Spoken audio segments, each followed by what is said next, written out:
aí, galerinha da Química Geral 2. Vamos tentar fazer uma aula aqui sobre soluções. Estávamos aí meio parados. É um assunto que não é muito bom de montar uma aula, mas vamos lá, vamos tentar, tá bom?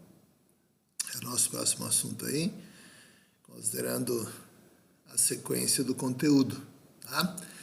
Então, começa aí, ó, soluções, ó. O que é uma solução?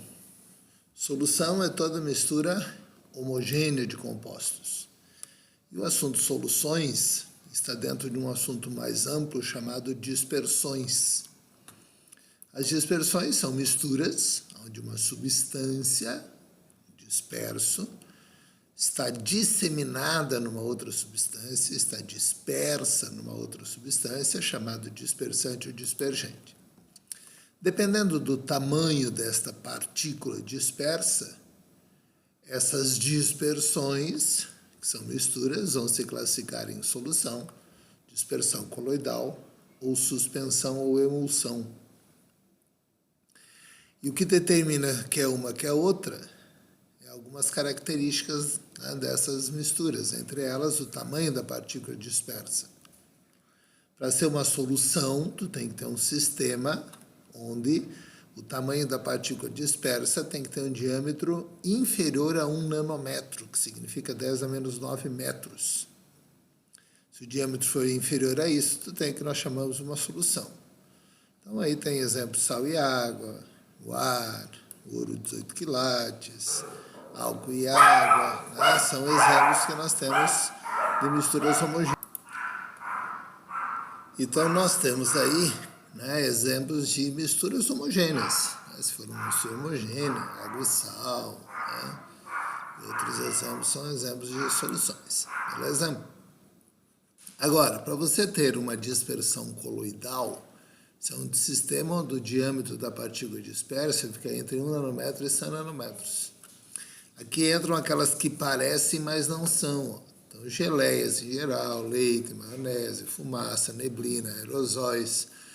São exemplos de misturas que parecem homogêneas, mas não são homogêneas. Então, tu olha para a geleia e parece que é homogênea. O sangue, né, gelatina, são exemplos de misturas que parecem homogêneas, mas não são, porque se você olhar no microscópio, você consegue distinguir o tamanho dessa partícula. Então, são misturas onde você tem um tamanho de partícula que vai ser maior do que o diâmetro de partícula que você encontra numa solução.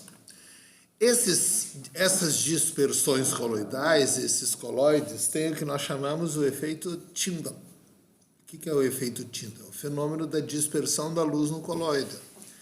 Então, se você passar a luz por uma dispersão coloidal, você vai observar o feixe de luz passando por essa mistura.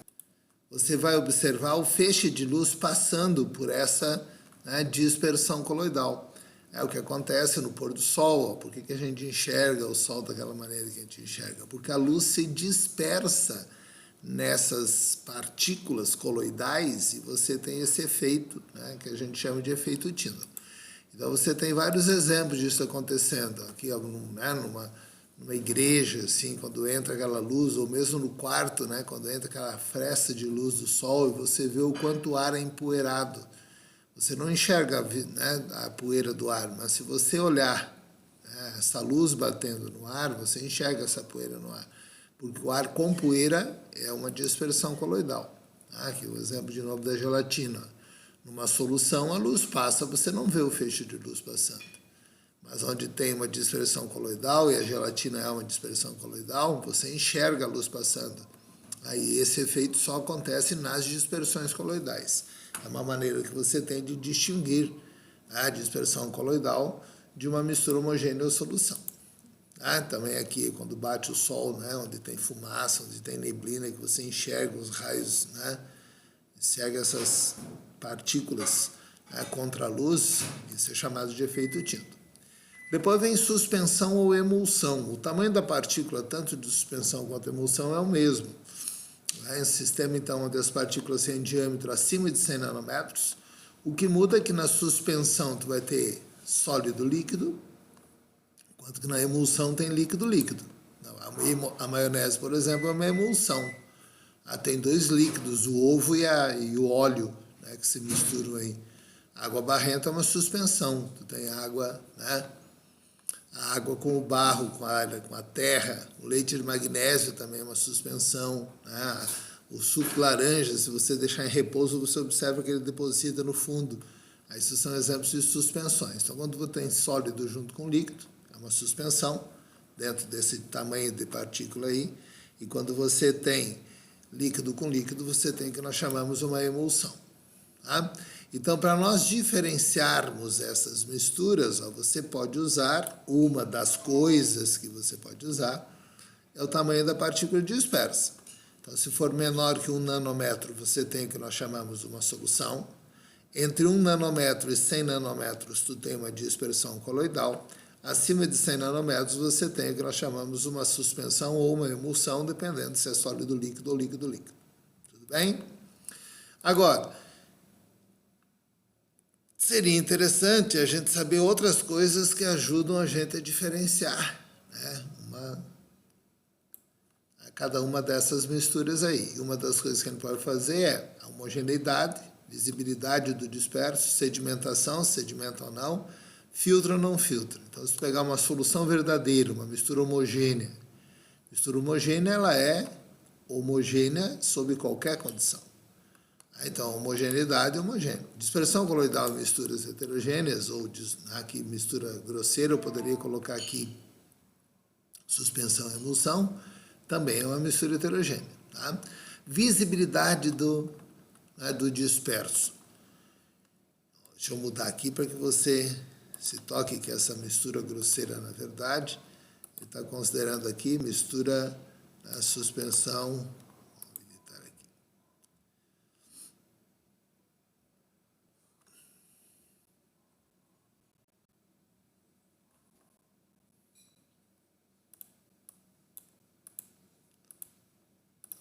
Olha.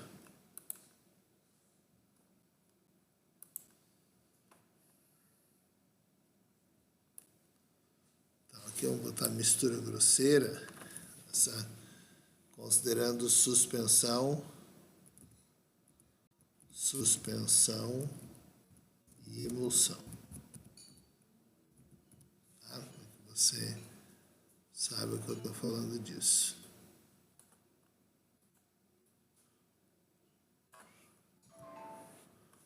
Então, voltando lá, aqui, tá bom? Então, para nós diferenciarmos aqui, então, solução verdadeira é a única que é homogênea, dispersão coloidal, suspensão e emulsão vão ser heterogêneas. Visibilidade do disperso, solução verdadeira, não tem como você visualizar, pode usar qualquer aparelho óptico que você queira. Dispersão coloidal já é visível no ultramicroscópio, né? E a suspensão e emulsão já é visível a olho nu ou microscópio comum, dependendo do que você está falando. Sedimentação do disperso, não sedimenta, não vai para o fundo. Água e sal, por exemplo, pode deixar o que tu quiser, não vai o sal para o fundo. Dispersão coloidal, você sedimenta com o uso de centrífugas. Suspensão e emulsão pode acontecer naturalmente, deixa em repouso, né? Tipo lá o suco de laranja, o leite de magnésio, deixa em repouso e vai para o fundo. Pode ser uma centrifugazinha comum, já vai haver o processo de sedimentação. Tá?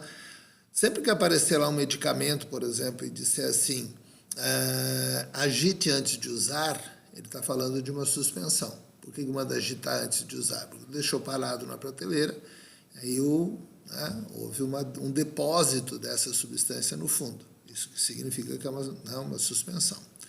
Retenção do disperso em filtro. Solução verdadeira, água e sal, passa tudo. Você não consegue reter. Então, não é retido, não existe filtro que consiga filtrar. Dispersão coloidal já consegue filtrar.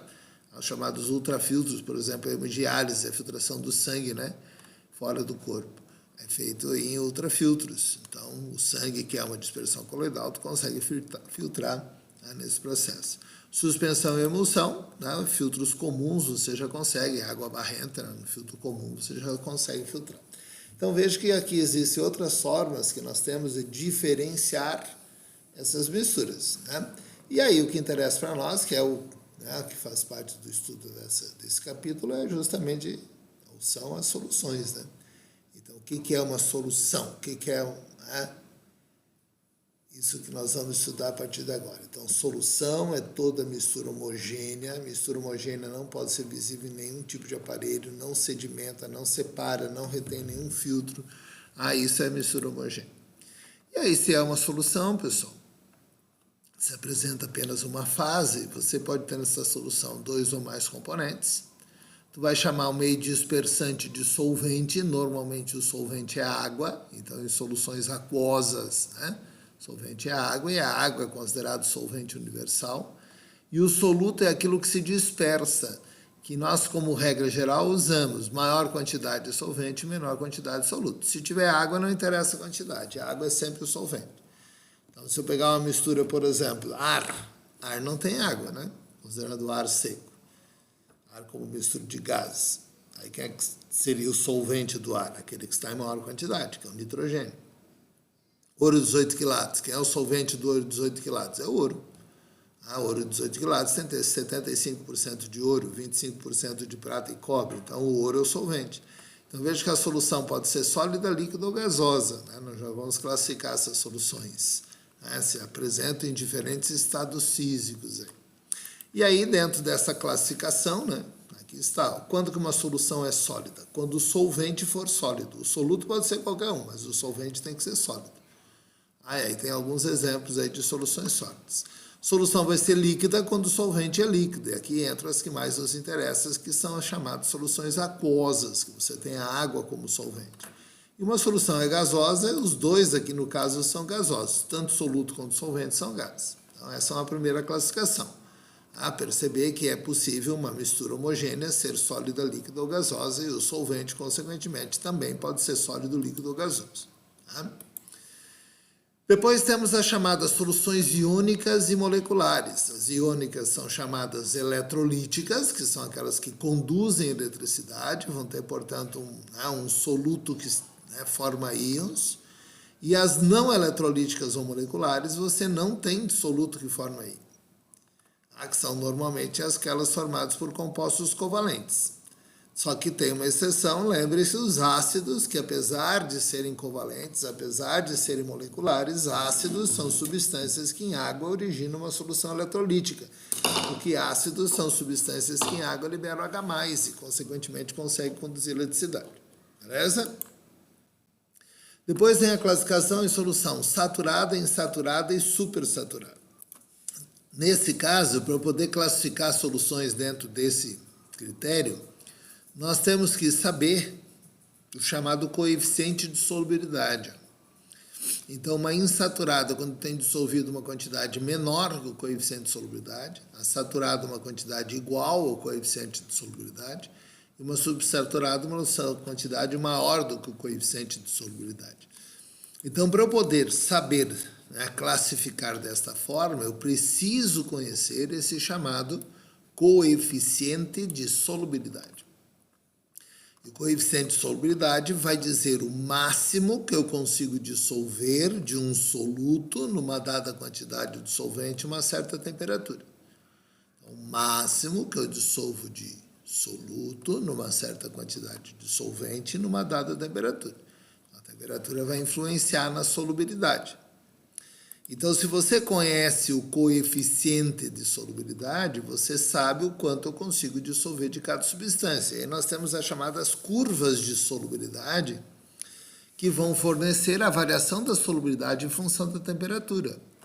Então, veja que nesse caso, a solubilidade do KNO3 aumenta à medida que aumenta a temperatura. Então, a gente diz que esse processo é um processo endotérmico, absorve calor. Então, nesse caso, a dissolução do KNO3 em água deixa a água mais fria, porque vai tirando o calor da água. Pode acontecer você ter uma curva de solubilidade, que não é o mais comum, mas acontece também, à medida que aumenta a temperatura, diminui a solubilidade. Esse é um processo chamado exotérmico. Libera calor quando você dissolve. Hidróxido de cálcio, por exemplo, em água. A água esquenta quando você dissolve hidróxido de cálcio. E pode acontecer alguns casos, né, que até uma certa temperatura aumenta e depois começa a diminuir. E isso normalmente acontece com as chamadas substâncias hidratadas. Esse é o sulfato de sódio decidratado. Aí, quando chega a 32,4 graus, ele perde a chamada água de hidratação, desidrata, e nesse caso começa a diminuir a solubilidade. Não quer dizer que sempre acontece isso, quando perde água diminui a solubilidade, mas nesse caso perdeu água e a solubilidade começou a diminuir. Então até aqui ele tem um comportamento, aumenta a solubilidade em função da temperatura, a partir daqui tem outro comportamento. Então pode aumentar e diminuir. Né? Então nós temos diferentes tipos de curvas que servem para mostrar, né, o comportamento da solubilidade das substâncias em função da temperatura. Então veja, tem curvas, né, de solubilidade extremamente altas, né, tipo a Jaina 3, KI, as solubilidades, né, relativamente altas, e outras não tão altas assim. Algumas uma grande influência da temperatura, veja, tem uma inclinação da curva grande, outras uma inclinação pequena. Sal de cozinha, por exemplo, ó, a solubilidade dele varia muito pouco a temperatura. E aquelas substâncias que apresentam esses pontos de inflexão. Ó. Esses pontos de inflexão na curva indicam justamente, né, a desidratação do soluto. Ó, tá? Então, quando você, né, tem esses pontos de inflexão aí, você pode dizer, ó, aqui está havendo desidratação, aqui você tem um soluto que tem, né, hidratado. Sempre que a curva for ascendente, nós temos uma dissolução endo, que é a maioria dos casos, perceba, né? Ou seja, a substância, quando se dissolve, absorve calor, que é o que normalmente acontece. E se a curva for descendente, eu tenho uma dissolução exotérmica. Poucos casos aí, vejam, de dissolução exotérmica. Tudo bem? Agora, dado uma curva de solubilidade, eu posso classificar as soluções em função da posição, né? Da quantidade em função da temperatura. Então, por exemplo, vamos imaginar que você tem esse ponto azul aqui. Temperatura 30 graus. A 30 graus eu consigo dissolver quanto de substância? Eu vou para a curva. A curva vai dizer o quanto eu consigo dissolver. Consigo dissolver 15. Se eu dissolvi 15, eu dissolvi o máximo que eu poderia nessa temperatura. Portanto, eu tenho o que nós chamamos uma solução saturada. Se a 30 graus eu tivesse dissolvido 5 gramas, eu teria dissolvido menos do máximo permitido. Eu tenho uma solução insaturada. Agora, se eu tivesse dissolvido a 30 graus 25 gramas, se o ponto estivesse aqui, eu teria uma solução supersaturada. Dissolvi mais do que eu poderia. Então, sempre que o ponto der acima da curva, pontos que se estão acima da curva, é porque tu está dissolvendo mais do que tu pode. Ponto na curva, você está dissolvendo o máximo que você pode. Ponto abaixo da curva, está dissolvendo menos do que você pode. Então, ponto acima da curva é solução super, na curva saturada, abaixo da curva é insaturada. Então, são saturadas a azul e a preta, são insaturadas a rosa e a vermelha, e são supersaturadas, ou é supersaturada a verdinha, né, que está acima da curva. Então, você tem uma maneira de classificar aí. Agora, cuidado, que a supersaturada é um sistema extremamente difícil de você conseguir. Como é que vai dissolver mais do que o máximo? Se existe um máximo, então, não poderia dissolver acima do máximo. E, na verdade, por, né, a agitação do sistema, tu não pode dissolver acima do máximo. O máximo que tu consegue dissolver é aquilo que está colocado lá. Então, você estiver... Por exemplo, sal de cozinha, o coeficiente de solubilidade dele a 0 graus Celsius é 35,7 gramas em 100 gramas de água. O que significa? Que nessa temperatura de 0 graus Celsius, o máximo que eu consigo dissolver do NaCl a 0 graus Celsius em 100 gramas de água são 35,7 gramas. Esse é o máximo nessa temperatura. Tudo bem? Agora, se você aumenta a temperatura, por exemplo, 25 graus, olha o que aconteceu. A solubilidade mudou. A 25 graus, a solubilidade passa a ser 42 gramas em 100 gramas de água. Você aumentou a solubilidade em função, né, do aumento da temperatura. Tudo bem? Então, se nós formos preparar uma solução, 1 litro d'água a 0 graus Celsius, eu posso dissolver o máximo nessa temperatura 35,7 graus. E se eu dissolver 35,7 em 100 gramas, eu vou ter uma solução saturada. Mas veja cá, eu tenho 1 litro d'água, 35,7 considerando 100 gramas de água. Se eu tenho 1 litro d'água, eu tenho 10 vezes mais, né? 1 litro são 1.000 gramas de água. Em 1.000 gramas de água, eu posso dissolver quanto? 357 gramas. Se eu estou dissolvendo 200 gramas, eu estou dissolvendo menos, né, do que eu poderia. Consequentemente, eu tenho uma solução insaturada. Estou dissolvendo menos do máximo. Agora, se 1 litro d'água eu dissolver 357 gramas, eu passo a ter uma solução saturada. Estou dissolvendo o máximo que eu poderia nessa temperatura. Agora, se eu tiver 400 gramas de NaCl em 100 gramas de água, veja que o máximo é quanto? 357. Se eu botar 400 gramas, o que vai acontecer? Uma parte não vai precipitar. Desculpa, errei. Uma parte não vai dissolver, uma parte vai precipitar. Quanto vai precipitar? 400 menos 357, 43 gramas. Então, nesse caso, eu tenho o que nós chamamos uma saturada com corpo de fundo. Aí tu vai dizer, tá, professor, mas não é possível, né, dissolver mais do que o máximo? É possível, mas não simplesmente adicionando 400 gramas e pensando que com isso tu vai conseguir dissolver. Para fazer isso, tu tem que usar uma técnica especial. Ó. E como é que seria essa técnica especial? Então, usando o que está colocado aqui, o que vamos fazer? Vamos trabalhar com aquela quantidade que eu falei para vocês. 400 gramas, 1 litro d'água, 0 graus Celsius. Aqui eu poderia ter dissolvido 357. Eu dissolvi, coloquei 400 gramas. Sobrou não dissolvido uma parte que são 43 gramas. Mas aí o que acontece? Eu posso agora aumentar a temperatura. E se aumentar a temperatura, nós vamos ter a 25 graus a possibilidade, o triângulozinho indica aumento da temperatura, a possibilidade de a 25 dissolver 420 gramas. E eu coloquei 400. Portanto, eu tenho uma solução insaturada. Eu posso dissolver até 420 nessa temperatura. Agora, o que eu faço? Eu baixo a temperatura. Baixo lentamente a temperatura, com muito cuidado, sem agitação do sistema, e tento chegar a 0 grau de volta, mantendo agora dissolvidos os 400 gramas. Veja que agora não tem precipitado. Se eu conseguir voltar a 0, mantendo dissolvidos os 400 gramas, eu consegui uma solução supersaturada. Só que tu tem que saber que esse sistema é extremamente instável. Qualquer agitação que você fizer nesse sistema vai fazer com que o excesso precipite. Se vai lá encostar a mão para tentar mostrar para alguém, olha aqui o que eu tinha conseguido, já não tem mais. Porque o fato de você encostar a mão, aquilo que está acima do máximo dissolvido vai precipitar, então não pode nem encostar nisso. Aí tu diz, tá, mãe, para que serve isso? Pois, para nada, mas dá para fazer, né? Dá para fazer. Então, existe no nosso dia a dia alguns exames de, por exemplo, o refrigerante é uma solução supersaturada de CO2, né, dissolvido. Quando tu abre o refrigerante, esse gás sai todo, né? Aí você muda a pressão, e na pressão que você tem atmosférica, tem muito mais gás dissolvido do que poderia. Esse gás começa a sair. Então, existe aí possibilidade de você fazer essas supersaturadas, mas, na verdade, na aplicação prática disso, né, normalmente não tem. Aí trabalha no máximo aí até a solução saturada, que é o máximo possível numa dada temperatura. Tudo bem? Então, está aí a solução supersaturada, que vai ter mais do que o máximo permitido. Ok? Seguindo a viagem lá, senhores, aí vem um detalhe aqui sobre solubilidade de gás em líquido. O que acontece? Solubilidade de gás em líquido.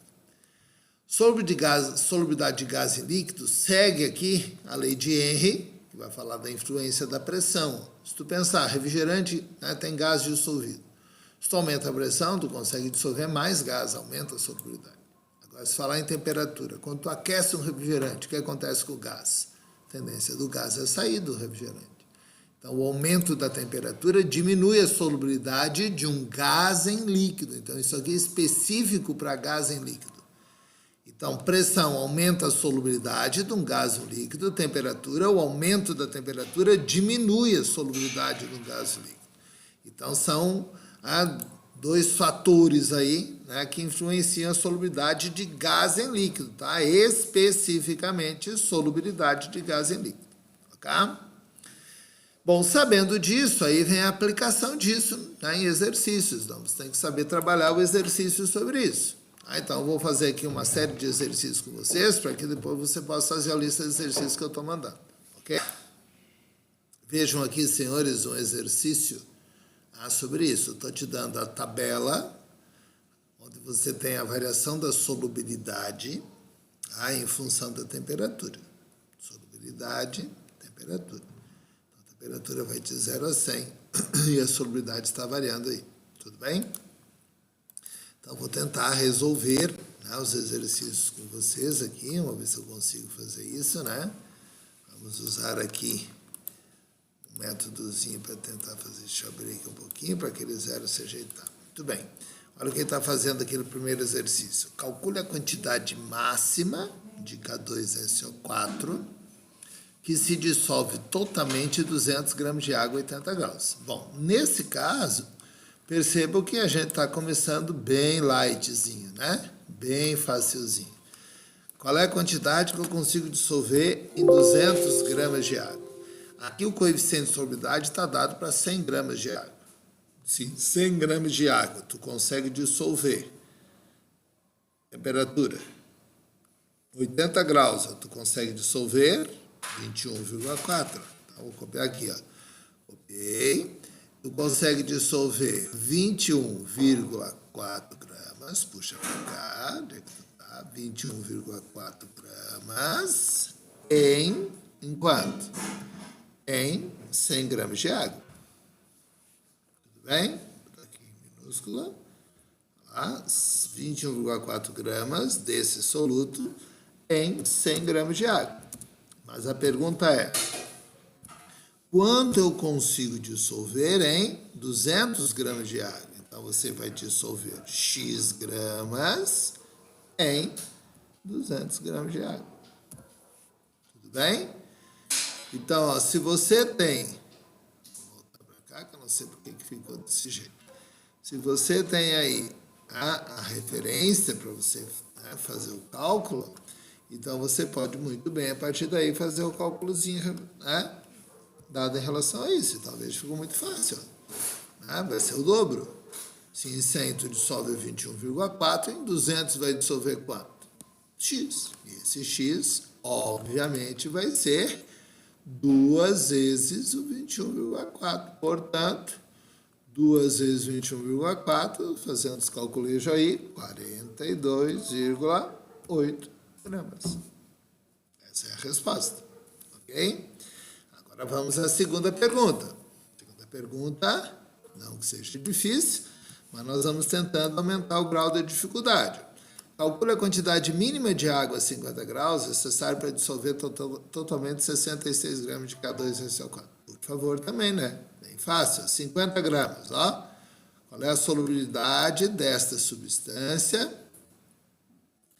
a 50 graus Celsius? 50 graus Celsius, eu consigo dissolver 16,5 gramas dessa substância, que é o K2SO4, em quanto? 100 gramas de água. Qual é a pergunta que ele está fazendo nesse caso? Ele está perguntando agora quanto que eu preciso de água para dissolver 66 gramas. Então, se eu tiver 66 gramas desse soluto, qual vai ser a quantidade de água que eu preciso? Então, basta você ver a relação. 66 gramas é quantas vezes maior que o 16,5? 66 gramas, se você for bonzinho de conta aí, também se não for bonzinho, corresponde a 4 vezes, né? 4 vezes. Portanto, a quantidade de água que você precisa vai ser 4 vezes 100 gramas de água, e 4 vezes 100 corresponde a 400 gramas de água. Essa é a quantidade de soluto que eu preciso. A quantidade de solvente, desculpe, que eu preciso para dissolver esses 66 gramas. Tudo bem? Fácil até aqui, né? Tranquilo. Bueno, mas, para que não fique tudo muito fácil, senão tu começa a reclamar, professor, está muito fácil, então vamos aumentando. Calcule a massa de K2SO4 existente em 368,4 gramas de solução saturada a 90 graus. Opa. Então, cuidado agora. Por que cuidado agora? Porque agora nós temos aqui, pessoal, falando em 368,4 gramas de solução. E o que é a solução? É a soma do soluto mais do solvente. Então, 90 graus, quanto eu consigo dissolver? 22,8. Então, vamos lá. Eu consigo dissolver 22,8 gramas do K2SO4, que é o meu soluto, enquanto em 100 gramas de água, que é o meu solvente, que corresponde a que massa de solução? Então, aí que vem o detalhe que tem que tomar cuidado, porque a solução é a soma dos dois, é o 100 mais o 22,8, portanto, 122,8 gramas de solução. Pergunta que ele fez, qual a massa de K2SO4 que eu vou dissolver em 368,4 gramas de solução? Então, 368,4 gramas de solução, você consegue dissolver quanto? Então, vou botar aqui para ficar bonitinho. 368,4 gramas de solução, você vai conseguir dissolver quanto? Quanto você vai conseguir dissolver de soluto? Aí, X. X gramas de soluto eu vou conseguir dissolver relativo a essa quantidade de solução. Tudo bem? Então, você está trabalhando agora e tem que tomar cuidado com uma outra forma de colocar. Eu estou falando de solução, não estou falando de soluto solvente. Se você observar, esse número aqui é 3 vezes maior que esse número. Então, aqui a resposta tem que ser 3 vezes 22,4. 22,8, desculpa. E 3 vezes 22,8, se você perceber, é tudo proporcional, né, gente? Se esse número é 3 vezes maior que esse aqui vai ser 3 vezes maior, seria 300 de água. E se eu tenho 300 de água, consequentemente, a massa do soluto vai ser os 68,4. Né? Então, 68,4 gramas de soluto eu consigo dissolver nessa quantidade de solução. Tudo bem? Então, tomar muito cuidado em cima disso, em saber brincar com essa forma de fazer cálculo. Aqui já tem uma outra perguntinha, que também você vai ter que, de novo, tomar cuidado. Já não é tão óbvia quanto as duas primeiras. Então, você tem que saber trabalhar em cima disso também. Qual a massa de K2SO4? Então, a massa do soluto, K2SO4, que precipita, se eu baixar de 0 graus Celsius, desse sal, que tem 90,85 gramas de K2SO4, dissolvido em 0,7 kg de água, 60 graus. Então, agora está trabalhando a 60 graus Celsius. 60 graus Celsius. Eu consigo dissolver quanto? Consigo dissolver 18,17 gramas, 18,17 gramas de soluto em quanto? Em 100 gramas de água, 100 gramas de água, que vai te dar quanto? Que vai te dar 118,17 gramas de solução. Você tem a soma dos dois. Tudo bem? Isso é o que tu consegue dissolver a 60 graus. Só que aí ele está dizendo que ele colocou 0,7 quilos de água. Se tu tem 0,7 quilos de água, você tem uma quantidade de solvente que é 7 vezes maior, né? Então, em 700 gramas de água, 700 gramas de água, você vai conseguir dissolver quanto de soluto? Então, você vai conseguir dissolver de soluto esse valor que está aqui colocado. Aqui, que é o X. Tudo bem? Isso a 60 graus. Então, 7 vezes o 18,17. Vai lá, pega essa calculadorazinha e você vai fazer 7 vezes 18,17. Opa, aqui. Vamos colocar a calculadora. Apareça, por favor. Aqui aparecendo.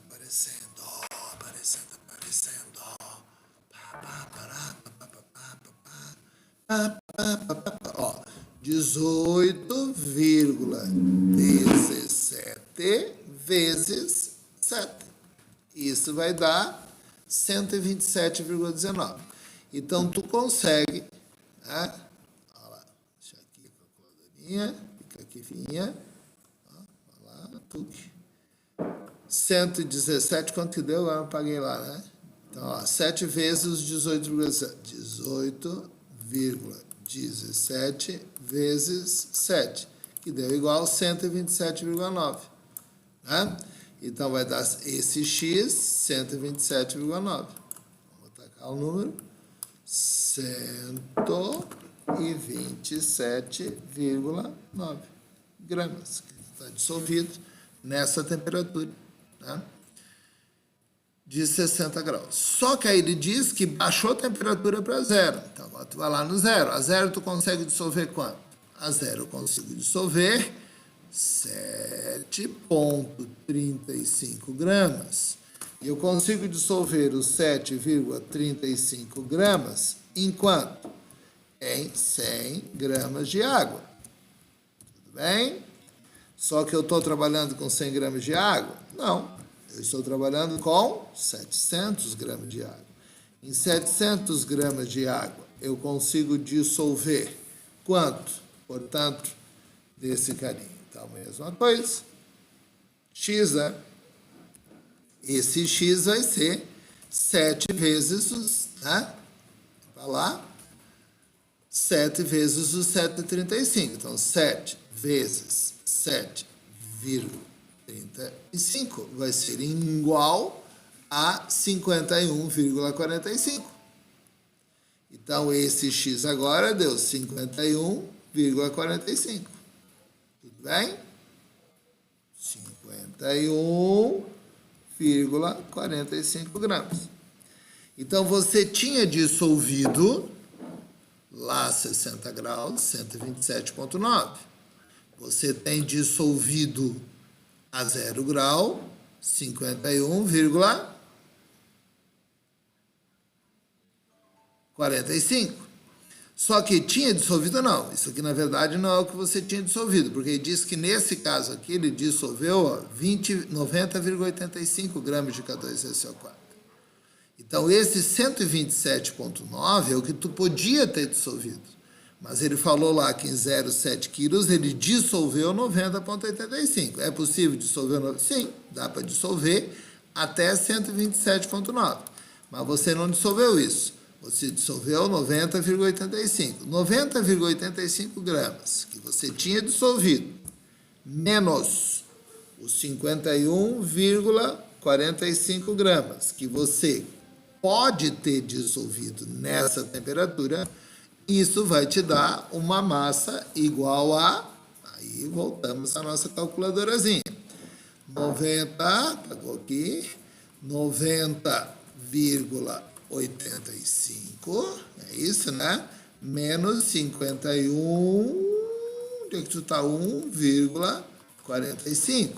Isso vai dar igual a 39,4, se eu fiz o cálculo correto. Tá?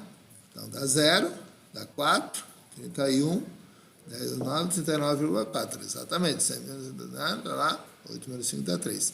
Então, 39,4 gramas é aquilo que vai precipitar. Entendemos a questão? Então, tente, em cima disso, pessoal, fazer os exercícios. Tem outros exercícios que estão propostos aqui. Eu vou colocar uma lista de exercícios para vocês, né?